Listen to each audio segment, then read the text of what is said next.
अस्सलामुअलैकुम। PPSC papers की तैयारी के लिए आज का हमारा टॉपिक है बेगम अख्तर रियाजुद्दीन। आज हम बेगम अख्तर रियाजुद्दीन के बारे में तफसील से पढ़ेंगे। इसी तरह की नई नई वीडियो के लिए आप मेरे चैनल को सब्सक्राइब करें, लाइक करें, कमेंट्स ज़रूर लिखें। बेगम अख्तर रियाजुद्दीन कब पैदा हुई? 1928 में। कहाँ पैदा हुई? कलकत्ता में। वालिद का क्या नाम था? फ़याज़ हुसैन। कलकत्ता से लाहौर कब आईं? 1 साल की थीं जब वालिद कलकत्ता से लाहौर आ गए। बीए कहाँ से किया? कैनियड कॉलेज लाहौर से। एमए कब और कहाँ से किया?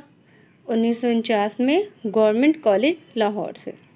बेगम अख्तर रियाजुद्दीन किस शोबे से मुंसलिक रहीं? दर्स व तदरीस के शोबे से। कहाँ लेक्चरार रहीं? इस्लामिया कॉलेज में। बेगम अख्तर रियाजुद्दीन किन उर्दू सफ़रनामों में शुमार होती हैं?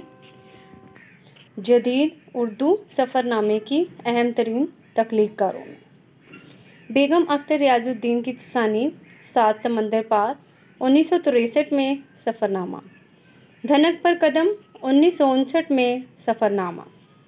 आई होप आपको वीडियो पसंद आई होगी। लाइक करें, कमेंट्स करें, शेयर करें। इसी तरह की आसान पीपीएससी की तैयारी के लिए चैनल को सब्सक्राइब